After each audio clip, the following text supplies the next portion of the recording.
이보다 속 시원한 부동산 이야기는 없다. 부동산엔 안녕하세요, 최기훈입니다. 자, 부동산 투자의 성공과 실패를 좌우하는 타이밍. 우리 최고의 부동산 투자 멘토가 제시하는 최적의 입지와 매매 전략으로 여러분의 부동산 고민 이제 부동산엔이 해결해 드립니다. 자, 현명한 부동산 전략을 세워줄 최고의 부동산 멘토입니다. 미래가치투자연구소 우리 한정훈 대표와 함께합니다. 안녕하세요. 예, 안녕하세요. 반갑습니다.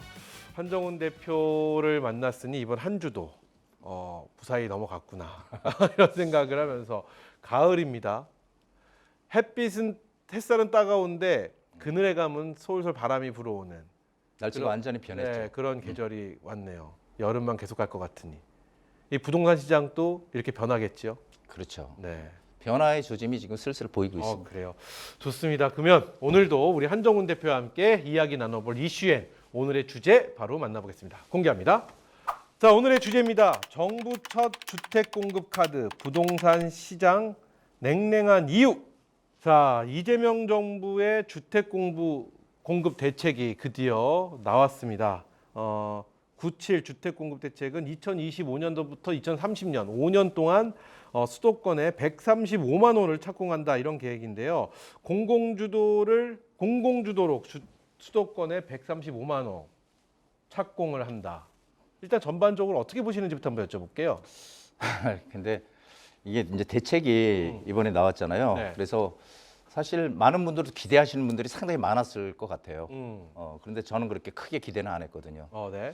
근데 역시나 기대를 안 한 걸 잘했다 이렇게 생각할 정도로. 그래요? 예.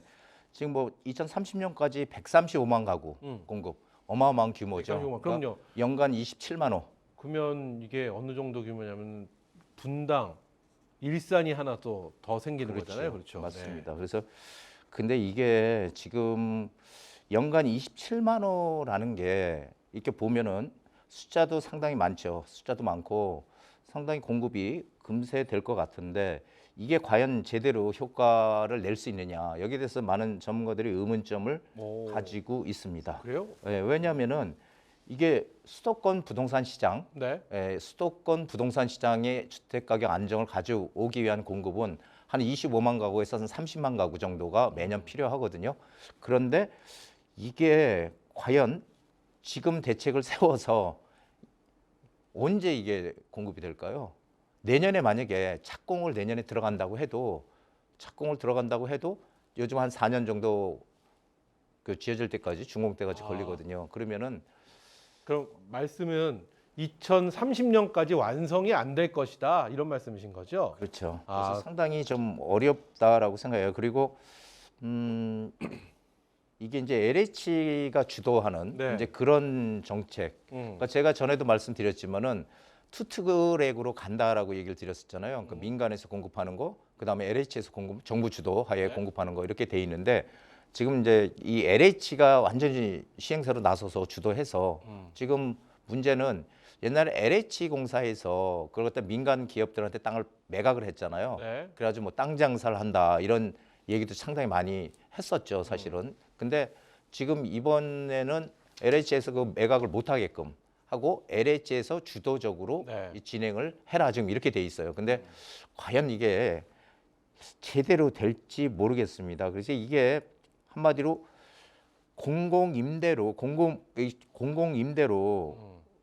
공공주택으로 예정이 되어 있는 것들이 한 6만 가구 정도 되는데 나머지 공급 물량은 임대로 이제 공공임대로 지어져야 되거든요.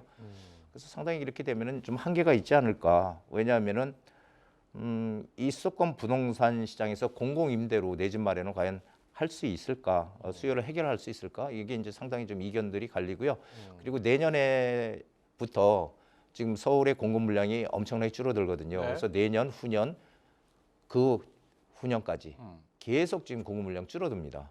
이렇게 되니까 과연 이 양극화는 점점 더 커질 것 같고 서울의 집값이 과연 안정될 수 있을까? 여기에 대한 의문 부호는 붙는 것 같아요. 근데 전 좀 이해가 안 되는 게 그럼 지금 뭐 재개발을 하든 재건축을 하든 2030년까지 완성될 수 있는 건 없잖아요. 없죠. 그러니까 그럼 어떤 정책이 나오더라도 2030년까지는 다 불가능한 거 아닌가요? 불가능한데 이제 가장 전문가들이 얘기하고 있는 것은 그런 거죠. 공공이라는 거죠. 공공. 그래서 그 공공에 대한 부분도 이 발표하는 걸 저도 유심히 좀 지켜봤는데 LH에 대한 어떤 뭐 부정적인 이미지를 좀 언급을 하면서 그래서 이제 민간에 있는 건설사와 협업을 해서 브랜드의 이름을 LH 뭐 주공 뭐 이런 이름을 쓰는 것이 아니라 그 건설사의 아파트 브랜드를 쓴다 뭐 이런 도입을 한다 뭐 이런 얘기도 해줬던 것 같은데 그 부분은 어떻게 좀 그러니까 그렇게 우려들을 하니까 네. 이제 그렇게 얘기가 나오는 것 같아요. 근데 LH에서 이제 택지를 제공하고 땅을 제공하고 그리고 설계나 시공 이런 것들 민간 건설에 맡겨서 한마디로 브랜드 아파트를 네, 네. 만들겠다 지금 이렇게 돼 있거든요. 근데 이제 문제는 뭐냐면은 이게 지금 원자재 값이나 인건비나 자재값 뭐 이런 것들이 각종 규제 이런 것들이 지금 있는 상황에서 과연 사업성이 나오냐의 문제거든요. 왜냐하면 건설사들은 이익이 나야지 뭘 할 거 아니에요. 그렇죠. 이익이 안 나고 할 수는 없거든요. 그래서 과연 민간 건설사가 참여가 과연 가능할까? 이런 의문이 들죠. 왜 그러냐면은 지금 우리가 뭐 평당 얼마 땅 한 평당 질 때 그 건설 비용이 평당 얼마다 뭐 이렇게 얘기를 하잖아요. 뭐 800이다, 900이다 뭐 이렇게 얘기를 하는데 과연 그거를 해서 그렇게 LH에서 공사를 해가지고 그 이익을 과연 낼 수 있을까요? 뭐 이익을 뭐 조금 낼 수 있지는 않을까 뭐 그 예전처럼 크게는 저는 이런 어떤 생각이냐면 정부의 이번 대책을 보면서 제가 개인적으로 든 제 개인적인 생각인데 결국 LH에서 주도적으로 하고 민간에 있는 건설사들과 협업을 함으로써 철저하게 집값을 좀 잡아보겠다. 왜냐하면 민간이 아까 말씀하신 대로 사업 그러니까 평당 뭐 900, 1000 뭐 이렇게 나온다고 예를 들어서 가정을 했을 경우 어쨌든 그 금액이 고스란히 매수를 하는 우리 시민들, 국민들에게 돌아오는 거잖아요. 그러면은 민간에서 주도를 하고 공공에서 주도를 하고 민간과 같이 협업을 해서 한다라고 한다면 그 가격이 그래도 조금이라도 다운이 된다면 내 집을 마련하려고 하시는 분들은 조금이라도 좀 저렴하게 내 집 마장만 할 수 있지 않을까. 저는 사실 그런 생각을 했었거든요. 그게 이제 정부의 의도죠. 네, 네. 정부가 그렇게 생각을 하는 똑같은 지금 생각을 그래요, 하고 계신 그래요. 거죠. 네, 네. 근데 이제 지금 보면은 제가 조금 전에 말씀드렸지만은 LH에서 과연 그 민간 건설사를 해가지고 브랜드로 과연 질 수 있느냐는 건 결국은 이익이 수익성이 크게 날 수 있느냐 없느냐에 달려 있거든요. 네. 근데 우리 한번 가만히 생각을 해보세요. 그냥 냉정하게 우리 뭐 양재동이든 강남에 이런 데 가면 LH에서 진, SH에서 진 그런 아파트들이 있거든요. 품질 면에서 민간 아파트가 완전 틀려요. 그러니까 지금 가장 큰 문제는 LH의 부채가 많다는 거예요. 그래. 그 질문 안 그래도 드리려고 했는데 일각에서 나오는 우려 중에서 정책의 핵심 주체인 LH의 심각한 재정난을 꼽고 있다. 뭐 이런 얘기가 있습니다. 요 이야기도 좀 들어보고 싶습니다. 이 LH 그러니까 한마디로 얘기하면은 일반 건설사들이나 이런 회사들은 어떤 사업을 추진함에 있어서 이익이 나야지 성공할 수 있잖아요. 그 회사가 유지가 되고. 근데 만약에 이익이 안 나고 손실이 나면은 잘못하면은 그런 건설 회사가 한순간에 무너질 수도 있어요. 작은 건설 회사들은. 근데 지금 이 LH의 부채가 문제는 24년 기준으로 해서 160조 정도 된다고 해요. 이게 지금 기하급수적으로 늘어나는데 이게 2028년도가 되면은 236조로까지 늘어날 것이다. 이렇게 되거든요. 과연 이게 공공 분양은 한마디로 저렴하게 분양을 해서 그리고 저렴하고 빠르게 공급을 해서 수익성 확보가 사실은 어려워요. 왜냐하면 저렴하게 서민들한테 공급을 해야 되니까. 그런데 이게 일반 건설사들 예를 들어보면 건설사들 같은 경우에 재정이 뭐 충분하고 그런 건설 회사도 그런 데를 개발하기 시간이 많이 필요하잖아요. 그런데 과연 이걸 건설사도 이게 사실 쉽지 않은 일을 LH 이 재정이 지금 이렇게 형편없는 LH에서 이 부채가 많은 LH에서 이게 과연 시행이 가능할까? 결국 세금이 투입될 가능성이 아마 농후하다 저는 이렇게 보고 있습니다. 그래서 세금이 투입이 되면 결국 그것도 또 서민들의 어떤 우리 그 재정으로 메꾸는 거잖아요. 그래서 상당히 지금 이게 문제예요. 그러면 그러니까 제가 반대로 한번 여쭤볼게요. 그럼 대표님은 LH가 공공에서 주관하지만 민간에서 100% 해야 된다 이렇게 보고 계시는 건가요? 그러니까 이제 저는 이제 항상 제 생각은 뭐냐면은 다른 나라들 같이 이 공급에 대해서 한마디로 우리 보통 주택을 가지면 자가 보유율이라는 게 있거든요. 그러니까 선진국들 같은 경우도 자가 보유율이 60%대 많으면 60%대, 70%대도 있지만 그건 거의 드물고요. 60%대에서 70%그 사이예요. 그러면 그 나머지 한 30, 40%는 집이 없는 거거든요.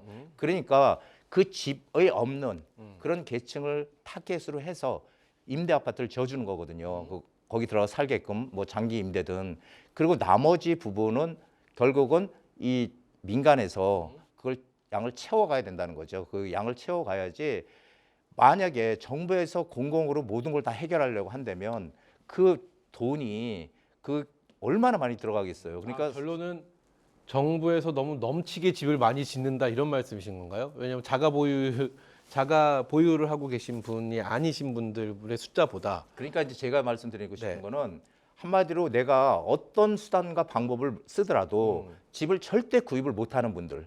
네. 예, 그러니까 내가 직장 생활해서 돈을 열심히 벌어서 어떻게든 그런 올라갈 수 있는 사다리를 타고 올라갈 수 있는 그런 분들 빼고 정말 내가 소득이 없고 정말 열심히 벌어도 안 되는 분들 이런 분들한테 공공주택을 지어주는 게 맞지. 그게 우리 지금 청년들 아닌가요? 왜냐하면 우리 청년들, 우리 집값이 너무너무 비싼데. 그렇죠. 예, 우리 청년들 직장 생활 열심히 청년주택. 해도 그 자금을 갖고 내 집을 마련하기 너무 힘들잖아요. 그래서 부모님의 지원을 받아야 되고 또 아니면 대출을 또 땡길 수 있을 만큼 땡겨야 되고 여러 가지 좀 제약이 있기 때문에.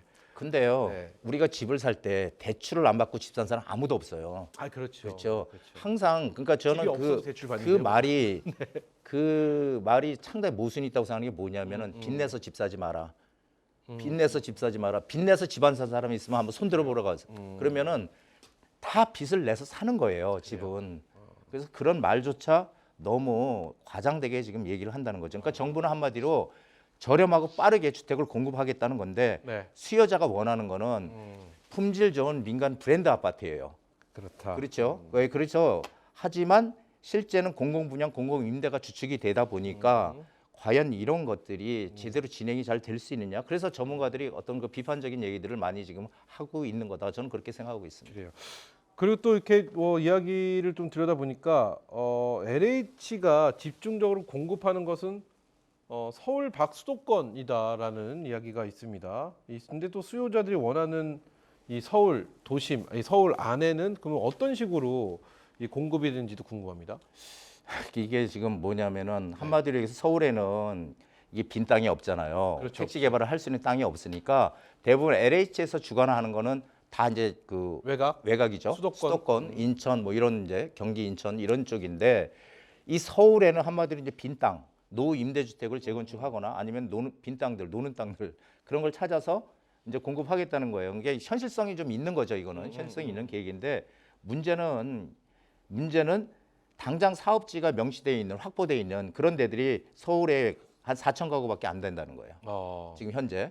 그러면은 그것마저도 착공해도 시간이 걸리죠. 나중에 준공될 때까지. 걸리겠죠, 그렇죠. 그런데 나머지 부지의 물량 아직 결정되지 않은 것들은 언제 나올지 얼마나 기다려야 될지 아직도 구체적인 게 없어요. 그러다 보니까 서울에는 공급 물량이 지금은 거의 없다라는 거죠. 이게 거의 없어요. 그리고 이게 우리가 항상 생각해 보면 예전에는 우리가 착공 땅을 파서 나중에 입주할 때 준공 때까지 보통 한 3년 정도를 예상을 했거든요.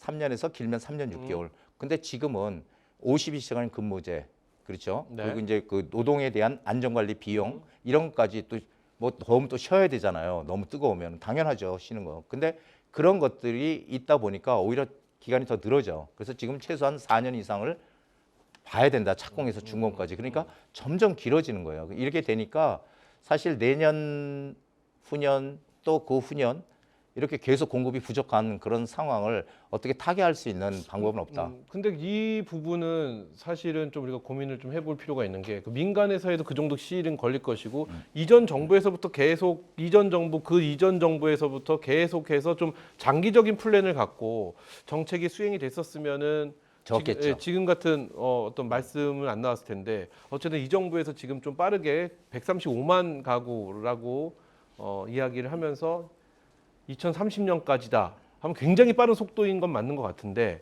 5년이니까요. 근데 근데 지금 삽을 뜨면은 어떻게 해서든지 그 안에 시일이 근데 맞춰져 있을 것 예전에는요, 같아요. 그게 인허가 물량을 기준으로 했어요. 그 인허가만 나면은 그 공급하는 걸로 이제 들어간 거죠.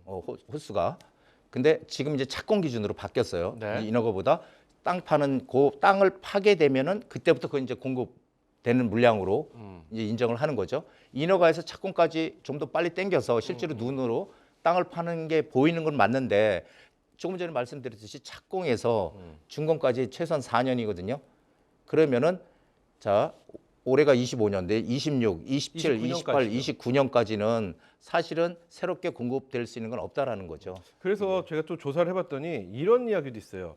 비주택 용지를 주택 용지로 전환을 또 해주고, 그리고 또 공실 이 상가 같은 데들 있잖아요. 공실로 비어 있는 상가 이거를 업무용 용지를 또 주거용으로도 이렇게 전환을 해준다. 이런 정책들은 좀 실효가 있지 않을까요? 여기 찾아보니까 그 정책 밑에 또 이런 게 있더라고요. 그래서 이거 좀 뭔가를 좀 실효성 있게 뭔가 왜냐하면 우리 빈 상가들 사실 건물의 1층, 2층은 임대인 뭐 상가나 사무실로 들어와 있는데 4층 이런 데 비어 있는 데도 굉장히 많거든요.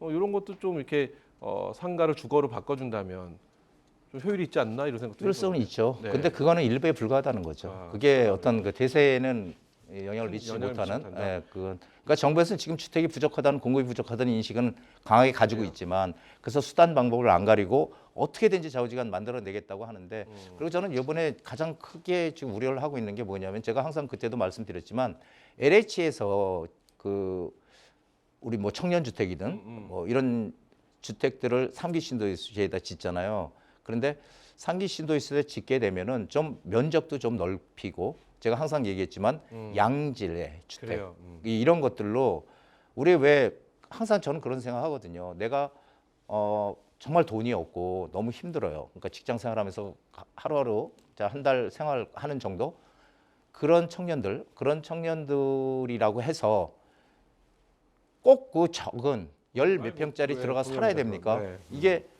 그런 것도 있고 20평대도 있고 해서 나중에 가족을 이루면 또 가족 단위로 들어가 살 수 있는 싱가포르 모델 같이 정말 뭐 대규모 큰 그런 그 평형대의 주택도 공급될 수 있는 이런 것들이 생겨야지 이제 우리가 지금 같이 그냥 주택 공급을 무조건 양적으로 이제는 공급하는 그런 시기는 아닌 것 같아요. 그러다 보니까 그렇게 질 좋은 주택을 공급하려면은 역시 비용이 많이 들어간다는 거죠. 그래서 상당히 지금 저는 좀 이 LH에서 짓는 거에 대해서 좀 우려를 하고 있습니다. 우려를 하신다. 그래서 그런지 이번 공급 대책을 두고 부동산 전문가들은 정부에서 제시한 계획이 당장 효과를 거두기는 어렵다, 어려울 것 같다, 뭐 실행될 가능성이 낮다 이런 지적을 한다, 뭐 이런 얘기가 있는데 이 부분과 생각을 결을 같이 하신다는 것 같습니다. 얘기를 들어보면. 네, 그러니까 이게 지금 우리가 가장 정부에서 기대하는 게 3기 신도시거든. 거기에 이제 어쨌든 LH에서 주도적으로 네네. 이제 하게 되는데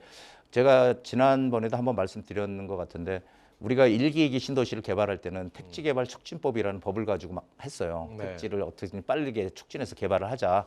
그랬는데 지금 3기 신도시는 공공주택 특별법이라는 특별법을 만들어서 했어요. 그러니까 여기에 가장 핵심 뭐냐면은 전체 나오는 공공 물량 중에 이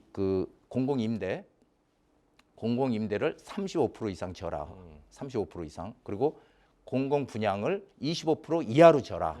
이렇게 돼 있어요. 그러면은 35%, 25% 합하면 60%잖아요. 네. 60%는 무조건 져야 된다는 얘기예요, 지금. 근데 문제는 공공 임대를 35% 이상 지라고 했거든요. 그게 하한선이야. 35%가 최고 하한선. 네, 네. 그러면은 거기에다가 10%더 짓든 20%를 더 늘리든 아무 상관없거든요. 상한선이 없으니까. 그러니까 35%가 아니라 오히려 45%도 될 수 있고 그렇게 되면은 상기 신도시 같은 경우는 완전히 그냥 그 공공 분양, 공공 임대 위주의 그런 도시가 되지 않을까. 그래서 저는 상당히 우려스러워요. 그러니까 건설사들이 거기에 들어가서 뭔가 민간에서 개발을 해야 되는데 우리 1기, 2기 신도시처럼 그래야 되는데 공공으로 소형으로 이렇게 가다 보니까 과연 그것이 어떤 서울의 집값을 안정화시킬 수 있는 기반이 될 수 있을까에 대한 저는 의구심을 좀 가지고 있죠. 저는 조금 아직도 이해가 안 되는 게 소형은 뭐 맞습니다. 왜냐하면 뭐 집이 너무 작은 것보다는 그래도 한 20평대 이상, 뭐 30평대 뭐 이런 것도 공공에서 좀 많이들 짓고 뭐 때로는 40평대도 공공에서 지으면 어떨까라는 생각은 하는데 네. 뭐 공공에서 정해진 평수가 얼마인지 모르겠으나 근데 아파트 이 브랜드의 가치라는 거 있잖아요. 엄청 크죠. 네, 그게 굉장히 크다고 하는데 사실은 그 부분은 전 좀 이해를 잘 못하는. 왜냐면 브랜드 같이요? 네, 브랜드 가치, 아니 브랜드 가치는 있는데 이게 집을 좀 튼튼하게 잘 짓고 해서 저렴한 게 좋지 않나. 저는 그런 생각. 아니 근데 그게 맞아요. 네, 맞는데 그런 생각하는데, 네. 근데 그게 이제 대부분의 사람들 생각은 그러니까, 그 좀 규모도 큰 아파트 단지 음. 그리고 우리나라 대기업 메이커 이런 것들이 들어오면은 확실히 그 어떤 중저가 메이커보다는 확실히 좀 가격이 비싸지거든요. 그럼 기업에서 그러니까 수익 창출을 조금 줄이고 공공에서도 좀 이렇게 적극적으로 해서 협업을 해갖고 같은 그 말씀하신 좋은 브랜드, 좋은 아파트, 그 평수도 다양하게 이렇게 해서 같이 손을 잡고 하면 LH에서 뭐 하면 좋지 않을까? 그렇게 한번 건의 좀 해보세요. 저는 사실 그런 식의 이야기로 좀 해석을 했었는데 아마 시장에서 좀 보시는 다양한 시각들은 좀 차이가 있는 것 같습니다. 자, 그러면은 이 질문도 드려야 될 것 같아요.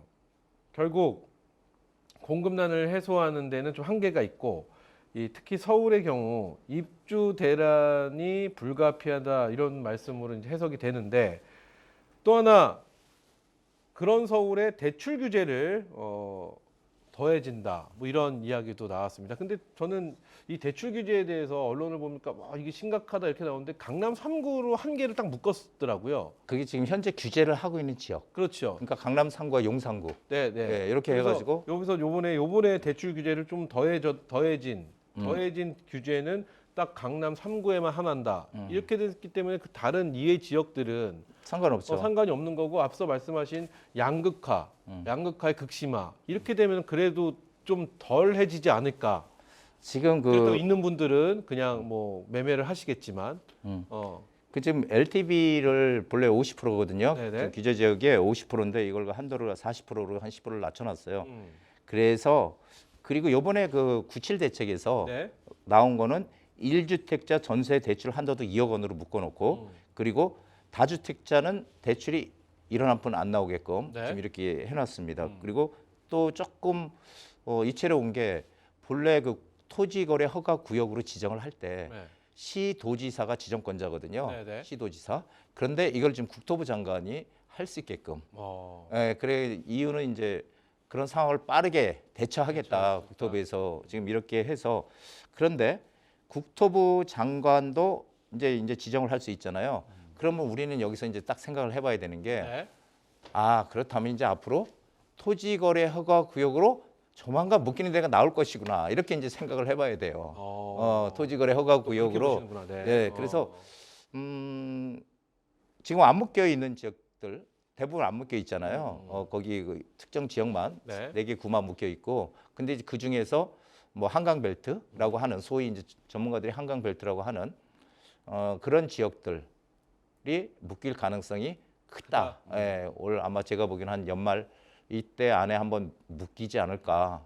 계속 그래서 저는 뭐 이런 규제 대책이요. 규제 대책이 계속 나올 거라고 지금 예상은 하거든요. 정부에서도 부동산에 대한 어떤 규제나 혹은 대책, 계속 정책을 계속해서 내놓겠다 이렇게 말을. 근데 이번 97 대책을 봐도 네. 또 두 가지예요. 하나는 뭐냐면은 거기 명확하게 나온 게 수요는 억제하면서 공급은 늘리겠다. 네. 지금 이렇게 돼 있거든요. 그게 집값 안정화에 제일 맞는 얘기라고 처음에 이 시간을 통해서 말씀하셨어요. 네, 수요를 늘리면서 공급을 수요를 줄이면서 공급을 늘리겠다. 그러면은 결국은 조금 답답한 게 그렇게 되면은 이 건설회사 민간 건설 회사에서요 과연 공급을 늘릴 수 있을까? 그럼 결국은 이 정부에서 주도를 해서 하는 방법밖에 없는데 참 여러 가지로 지금 문제가 있는 것 같아요. 그래서 여기에 대해서 이제 어떻게 현 정부에서는 어떤 식으로 이걸 본격적으로 정말 이제 진행을 할지는 모르겠지만 현재 나와 있는 걸 보면은 이게 참 힘들지 않을까. 그리고 지금 이제 조만간 국토부에서 지금도 그 한강 벨트라고 하는 마포구라든지 네. 성동구라든지 그다음에 중구 이런 지역들, 광진구 이런 지역들은 지금도 거기서 가격이 최고가를 다시 갱신한 데들이 있거든요. 네. 그런 특수 지역들, 특수 지역이라 그러면 뭐하지만 한강 벨트에 있는 그런 지역 중에서 자 그러면은 이제 조만간 그런 지역들이 묶일 가능성이 지금 크다라는 거예요. 그렇게 되면은 어떻게 될까요? 그러면은 이제 결국 빠르게 대책 나오기 전에 빠르게 들어가서 뭔가를 해야 되지 않을까? 이렇게 사람들이 지금 왜냐하면 지금 그 6.27 대책이죠. 그게 나오면서 조금 시작을 좀 관망하자, 좀 지켜보자. 97 이렇게 나왔죠. 7자가 네. 상당히 이제 현 정부에서 좋아하는 것 같습니다. 그래서 관망하자고 했는데 이렇게 되면은 이제 이쪽으로 또 몰리지 않을까라고 그럴 수도 생각이 있겠네요. 돼요. 이게 매수고. 풍선 효과, 풍선 효과가 아니죠. 대책이 나오기 전에 선조치, 뭐 대응 뭐 이런 얘기로 가야 되나요? 그렇죠. 미리 그럴 수도 들어가자. 있겠다라는. 지금 이렇게 되죠. 그래서 자, 이렇게 되면 이거 진짜로 제가 항상 이번 정부는 뭔가 좀 다르다라는 생각, 다르지 않을까라고 이제 생각을 했는데 네. 결국은 또 똑같은 패턴으로 가는 게 아닌가라는 그렇구나. 생각이 들어요. 그러니까 규제를 하고 또 시장 그럼 좀 조용했다가 또 다시 또 몇 개월 지나면 가격이 오르고 또 규제 대책 내놓고 또 그러면 좀 조용했다가 또 오르고 몇 개월이 지나면 또 다시 내놓고 문재인 정부 때 26번인가 8번인가 28번 그 숫자도 잘 셀 수가 없습니다. 근데 그렇게 많이 내놨거든요. 근데 그때 내놨을 때 결국은 5년이 지나니까 집값이 많이 올랐어요. 결국은 그래요. 여러 가지 생각을 좀 말씀을 들어보니까 저는 좀 여러 가지 생각을 저도 답답합니다. 하게 됩니다. 저는 답답하지는 않고 안 답답해요? 네, 뭐 답답한 것보다는 뭔가 이번에 130만 호가 넘는 그리고 좀 더 굉장히 속도 있감 있게 뭔가 공급 대책을 내놨다라는 쪽으로 저는 사실은 생각을 했었거든요. 근데 대표님의 말씀을 들어보니까 앞서 정부에서도 이랬었나? 왜냐하면 그때 문재인 정부 예. 때는 부동산에 대한 관심이 없었습니다. 그렇습니다. 솔직히 말해서 저는 부동산에 대한 관심이 그게 크게 있지 않아서 제가 이렇게 좀 말씀을 드리는지 모르겠는데 아마 시청자 여러분들은 그래, 최 기훈이 잘 몰라서 이럴 수도 있어라고 생각하실 수도 있겠지만 저는 굉장히 좀 속도감이 있다라고 느꼈었는데 또 말씀을 들어보니까 그게 아닌가라는 생각 여러 가지 생각을 정부에서 하게 뭔가 빨리 하려고 하는 건 맞아요. 네. 맞는데 그게 과연 현실성이 있느냐라는 그런 의문 부호가 붙는 거죠. 좋습니다. 자, 그럼 97 대책의 대출을 쪼이면서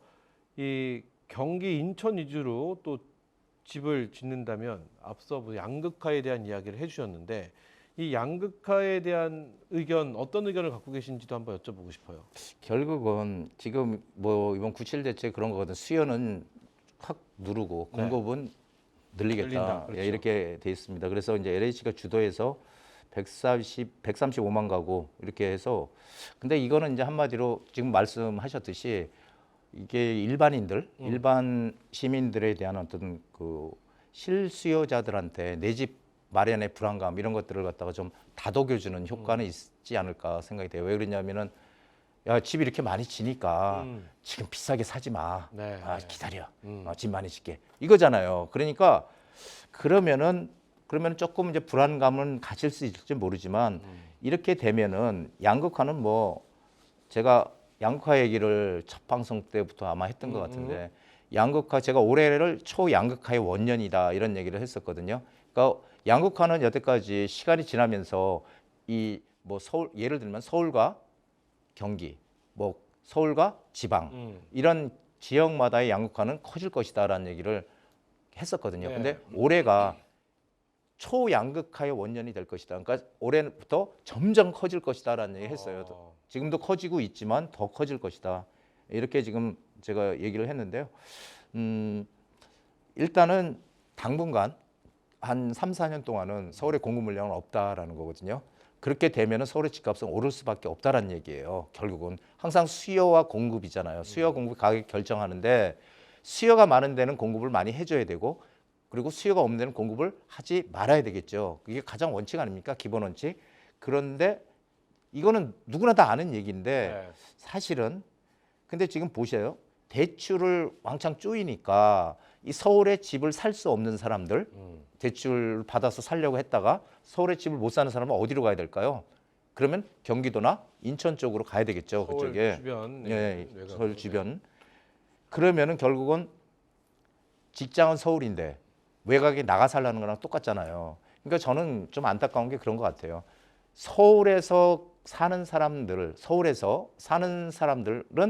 생활 반경이 서울이잖아요. 네. 그러면 직장을 가지고 있는 사람들 그러면은 서울에서 직장 생활을 할 수 있으려면 서울에다가 지역 기반을 둬야 되는 게 맞지. 경기도나 인천에 두면은 이 출퇴근하면서 엄청 힘들잖아요, 이게. 그래서 공급은 필요한 것에 공급을 해줘야 되는데 지금 서울의 이 아파트 시장, 이 주택 시장은 규제가 상당히 많거든요, 사실. 규제로 덮여 있어서 상당히 조금 이 양극화가 커질 것이다. 그러니까 주택을 우리가 가만히 생각해 보면 그렇지 않습니까? 주택을 내가 어느 지역에 가지고 있었는데 내가 조금 여유가 생기면은 아니면 열심히 뭐 돈을 벌든 해서 조금 더 나은 지역 그리고 교육이나 환경이 더 좋은 지역으로 가고 싶은 건 누구나 다 똑같아요. 그렇죠. 그러니까 상향 이동을 하고 싶은 마음은 어떤 국민이고 원초적인 욕망이거든요. 근데 이 매수 고민하던 실수요자들은 지금 야 빨리 해야 되겠다. 그래서 구매를 앞당길 가능성이 상당히 높고요. 예, 그리고 그래서 마포나 성동, 강동구 우리 첫 시간에 네. 했죠. 그 한강변 라인, 네. 강동, 광진구 이런 데들로 선수요자들이 미리 그 기다리던 사람들이 들어갈 가능성도 지금 높고요. 그리고 공급 물량이 이 상당 부분 이 비강남권, 수도권 외곽 이런 쪽으로 지금 돼 있거든요. 그래서 강남에 물량이 없어요. 그래서 강남 상구나 용산구의 어떤 핵심 지역이나 이런 데들은 지금 이번 대책에 큰 영향 없고, 예, 거기는 어차피 금액이 크지 않으면 못 들어가니까 내가 돈이 많지 않으면 그래서 점점 이 똘똘한 한채 쏠림, 이 서울이라는 지역은 정말 이제 들어오기 정말 힘드네 이렇게 자꾸 그 벽을 쌓아놓는 거죠. 네. 일반인들이 못 들어가는. 그래서 조금 오히려 이 똘똘한 한채 쏠림 현상, 이 초양극화는 올해부터 내년 점점 더 가속화될 것 같다라는 게 제 생각입니다. 좋습니다. 자, 이렇게 해서 오늘 쭉 이야기를 나눠봤는데 마지막으로 이렇게 한번 해볼까요? 97 대책이 나왔지 않습니까? 예. 우리 한정훈 대표가 바라본 97 대책의 총평, 느낌, 나의 생각, 한정훈의 생각, 97 대책은 예. 한마디로 얘기하면은 수요를 억제하면서 공급을 늘리는 거는 안 맞는다. 그래서 수요를 늘려서 그 수요가 늘어남에 따라서 공급을 늘려가는 게 자연스러운 거고요. 당연히 또 그래야지 기업들도 민간에서 공급을 할 수 있는 거죠. 근데 지금 상황으로는 그래요. 이렇게 되면 공급이 안 나온다. 그러니까 한마디로 수요 억제와 공급 대책은 언밸런스다. 수요도 늘릴 수 있는 방법. 뭐 다음 대책이 또 나오지 않을까 이런 생각으로 저희가 기대해 보죠. 기대 한번 해보는 걸로 마무리 짓도록 하겠습니다. 자, 여기까지 오늘의 이슈 만나봤는데요. 한 주도 놓칠 수 없는 또 무료 세미나가 준비되어 있습니다. 요즘 이 세미나 난리 났습니다.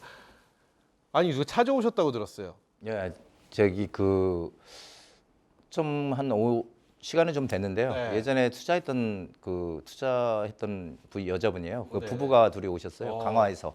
강화에서. 네, 강화도에서 오랜만에 오셨는데 제가 예전에 이제 투자를 시켜줬던 데가 상당히 많이 올랐거든요. 그렇다고 그때 근데 그분이 남편분이 반대하고 여자분이 정말 힘든 상황에서 이렇게 네네. 투자를 했어요. 그래서 그때 너무 고맙다고 해서 막 큰절을 하고 싶다 이런 얘기를 하셨어요. 그래요? 그분이 그 남편분이 있는데 남편분은 반대했던 분이거든요. 근데 그러면서 인삼하고 강화니까 인삼 생인삼하고 그다음에 떡을 이렇게 가져오셨어요. 그래서 너무 고마웠죠. 그래요. 예.